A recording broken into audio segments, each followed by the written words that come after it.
Baik, dalam kesempatan ini kelompok tech skill kami akan memperagakan proses dari pembuatan kuesioner dengan dari Word kemudian ke Microsoft Form sampai ke Convex Alpha sampai ke laporan statistiknya. Pada tahap awal saya akan memperagakan untuk membuat kuesioner form terlebih dahulu. Kuesioner terlebih dahulu. Izinkan saya share screen.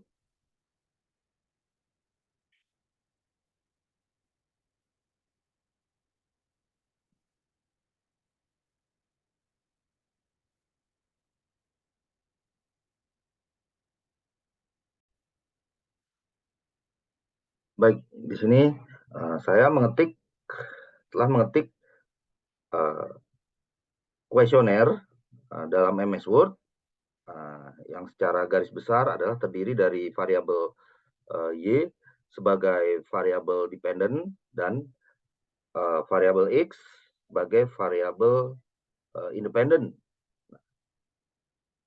Berikut variabel-variabel tersebut.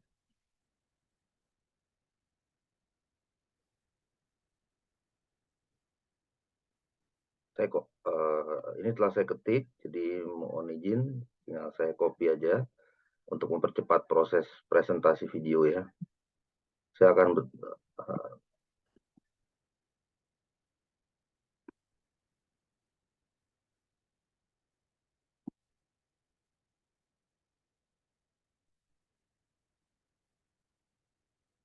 oke.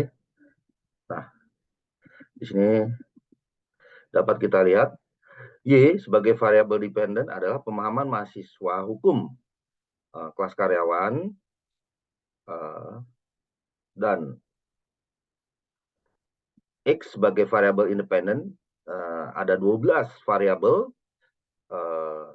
salah satu diantaranya adalah jumlah X1 jumlah pengalaman praktek hukum dari dosen pengampu, kemudian nih sebagai contoh X2, X3, X4, X5, saya tidak perlu saya sebutkan semuanya. Di sini ada X7, contohnya jumlah jam kuliah tatap muka langsung atau onsite. Kemudian X8 jumlah jam presentasi dan diskusi kelompok, X9 jumlah jam dosen menjelaskan teori dalam pengajaran mata kuliah. Nah, di sini juga X10 semakin banyak soal teori dalam UAS dan UTS dan seterusnya. Nah, di sini. Oke.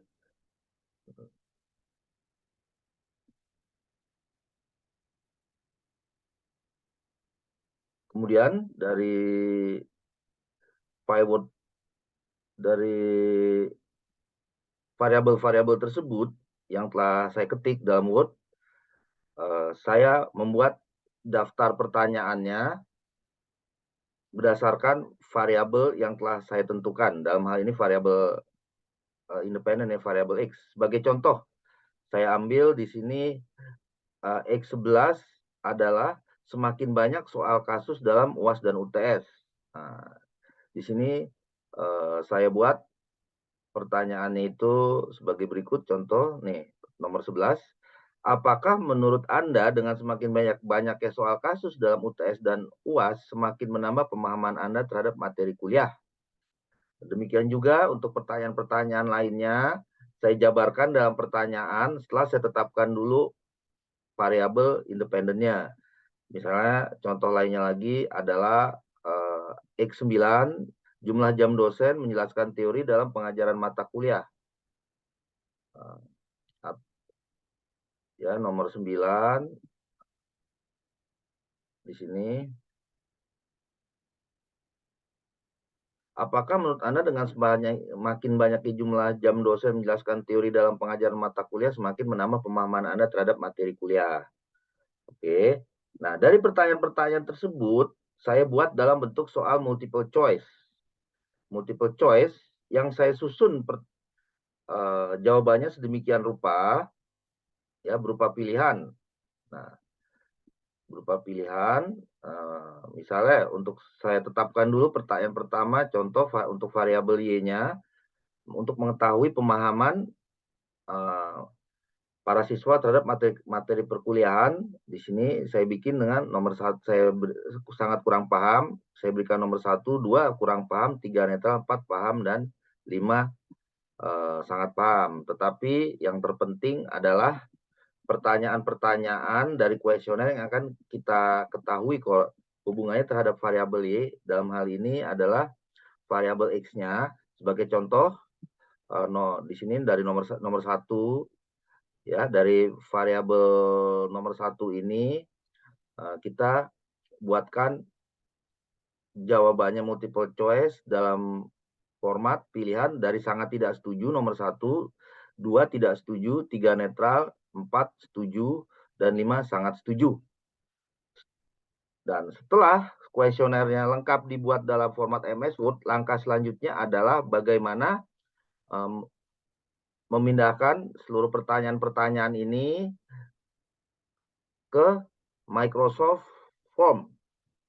Oke, saya izin untuk stop share terlebih dahulu untuk beralih ke Microsoft Form.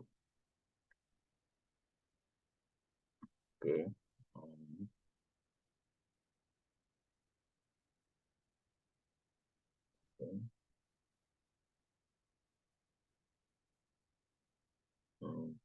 Saya akan buka Google, ya kan? Saya akan buka Google di Microsoft Form. Mohon maaf.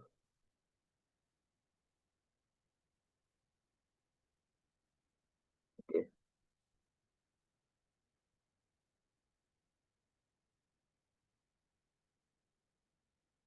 Oke. Nah, oke. Di sini kita ketik Microsoft Form. Kita klik, kita lihat hasil pencariannya. Nah, sudah keluar. Dan kita di sini klik MS Form.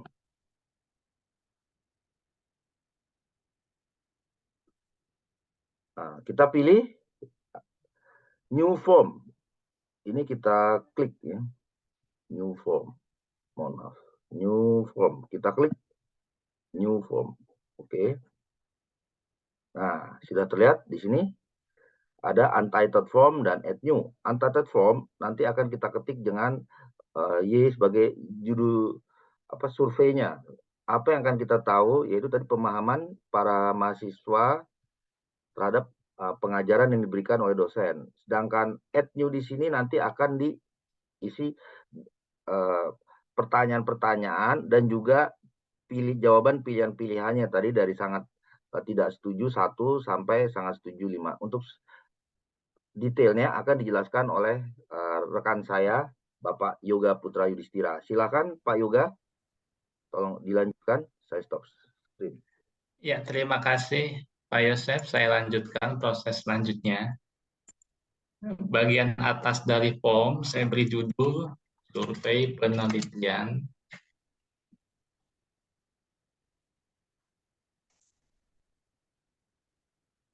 Kemudian bagian bawah dari judul saya ambil dari file Word yang sudah Pak Yosef selesaikan. Hubungan antara kualitas pengajaran dengan pemahaman mahasiswa hukum kelas karyawan. Ya, selesai judul, kita bisa masuk ke bagian pertanyaan. Pertanyaan pertama adalah nama mahasiswa yang akan mengisi kuesioner ini. Jadi saya pilih tipe pertanyaan teks nama. Ya, selesai. Saya masuk pertanyaan kedua. Saya pilih tipe pertanyaan multiple choice. Ya, saya ambil dari file MS Word yang sudah diselesaikan oleh Pak Yosef.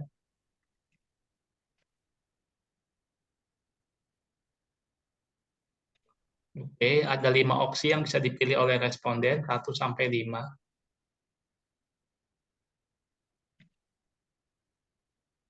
1 berarti responden sangat kurang paham, 2 kurang paham, 3 netral, 4 paham, 5 sangat paham.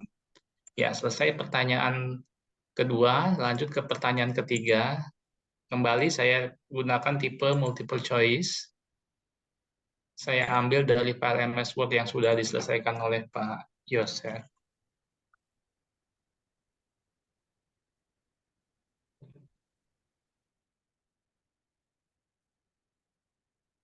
Ya, opsinya juga sama, ada 5.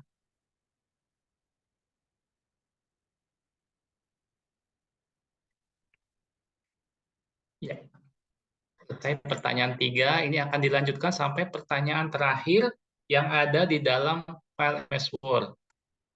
Dan jika sudah sampai ke pertanyaan terakhir, hasilnya akan sebagai berikut.